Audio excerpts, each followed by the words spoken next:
Assalamualaikum warahmatullahi wabarakatuh. Jumpa lagi anak-anak dengan saya Bu Faiz dalam materi Akidah Akhlak. Hari ini kita belajar tentang qada dan qadar Allah. Sebelum kita menggali tentang qada dan qadar Allah, maka silahkan disimak, silahkan dibaca, diamati, dipelajari indikator pencapaian kompetensi yang harus kalian pahami. Selanjutnya, mari kita renungkan Quran surat Al-Hadid ayat 22 ini, di mana di sini menjelaskan bahwa semua yang terjadi di muka bumi ini sudah tertulis di dalam kitab Lauhul Mahfuz jauh sebelum Allah menciptakan seluruh alam semesta ini.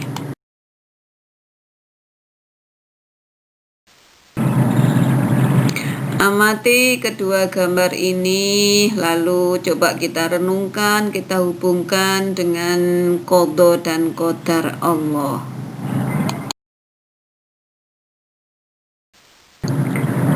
Pengertian qada dan qadar Allah ya. Sekarang kita cari tahu dulu pengertian qada dulu ya. Qada itu berasal dari bahasa Arab qada yaqdi qadaan, yang artinya adalah melakukan, melaksanakan, dan mengerjakan. Adapun dalam bahasa Indonesia, arti dari qada yaitu peraturan, hukum, dan ketentuan Allah.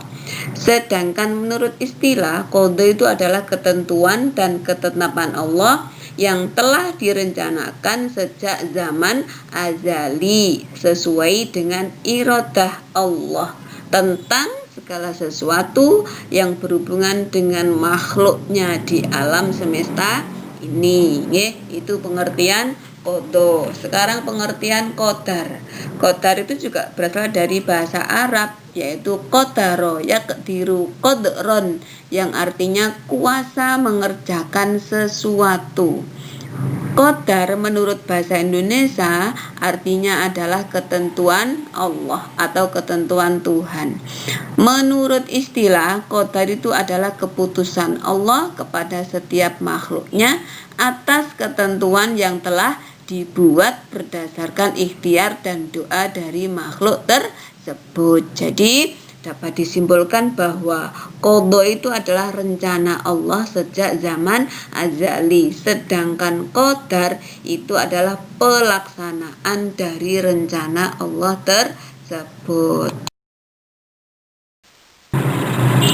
Dalil tentang qada dan qadar Allah terdapat di dalam Al-Quran surat Ar-Ra'd ayat 11 yang berbunyi, innallaha la yughayyiru ma biqaumin hatta yughayyiru ma bi anfusihim wa idza aradallahu biqaumin su'an fala maradda lahu wa ma lahum min dunihi miwal. Ya, jadi sesungguhnya Allah tidak merubah keadaan suatu kaum sehingga mereka merubah keadaan yang ada pada mereka sendiri. Dan apabila Allah menghendaki keburukan, ya, jadi dilihat kalimat aradallahu, dan apabila Allah menghendaki keburukan terhadap suatu kaum, maka tak ada yang dapat menolaknya. Fala maradda lahu, dan sekali-kali wa ma'lahum min dunihi miwal, dan sekali-kali tak ada pelindung bagi mereka selain Dia.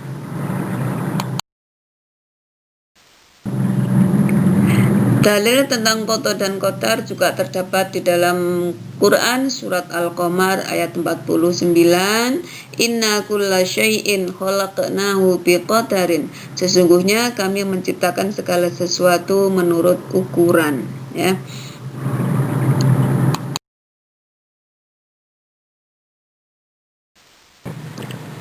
Berikutnya adalah macam-macam takdir Allah. Takdir Allah itu ada dua macam, ya, yaitu takdir mubrom dan takdir mu'allaq. Takdir mubrom itu adalah takdir yang tidak dapat dibantah dan ditawar-tawar oleh manusia.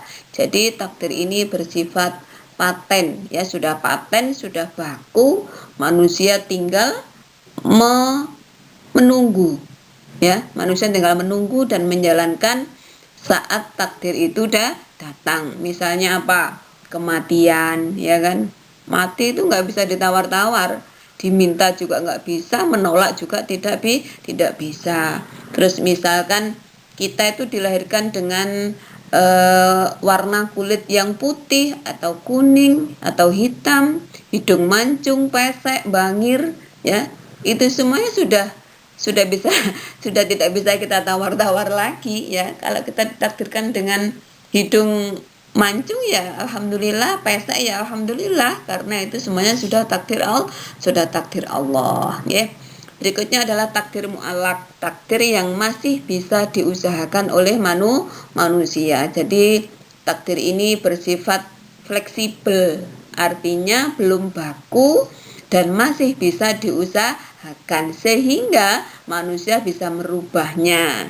Misalnya yang pengen jadi guru bahasa Arab, misalkan pengen jadi guru bahasa Arab, siapa yang kepingin? Raffi misalnya, Raffi ingin menjadi guru bahasa Arab, maka Raffi harus rajin belajar bahasa Arab, nahwu sorofnya dimatengno, belajar yang rajin.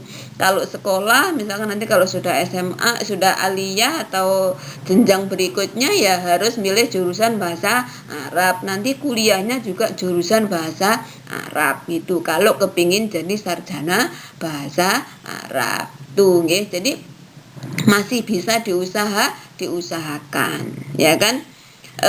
Jika manusia berusaha, maka Allah insya Allah pasti akan mengabulkan. Ud'uni astajib lakum, kata Allah, ya, berdoalah kepadaku maka akan aku kabulkan. Tapi andaikan, ya kan, andaikan belum ditakdirkan, ya, andaikan belum ditakdirkan oleh Allah, belum sukses keinginannya, cita-citanya, ya pasti akan ada hikmah di balik semuanya itu.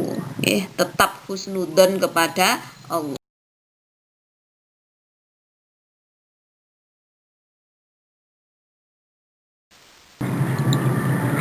Berikutnya adalah perilaku beriman kepada qada dan qadar Allah. Perilaku beriman kepada qada dan qadar Allah itu diantaranya adalah yang pertama, berusaha bersungguh-sungguh untuk mencapai keberhasilan. Jadi manusia itu kewajibannya adalah berusaha, hasilnya kita serahkan kepada Allah, itu namanya ikhtiar. Yang kedua, menyerahkan segala sesuatu kepada Allah. Ketika kita menyerahkan semua urusan kita kepada Allah, ya kita nggak usah ragu-ragu, ya kan? Kita nggak usah ragu-ragu, kita serahkan semuanya kepada Allah, ya kan? Kalau tawakal tuh yang pol gitu loh, insya Allah dikabulkan oleh Allah. Yang ketiga, selalu berterima kasih kepada Allah, bersyukur kepada Allah atas semua yang sudah Allah berikan kepada kita. Yang keempat, melaksanakan perintah Allah dan menjauhi larangannya. Yang kelima, rela atau menerima pemberian Allah. Yang keenam, tahan godaan atau sabar. Demikian materi kita hari ini, yaitu tentang beriman kepada qada dan qadar Allah. Semoga Allah mudahkan kalian dalam memahami materi kita hari ini. Bu Faiz akhiri, wassalamualaikum warahmatullahi wabarakatuh.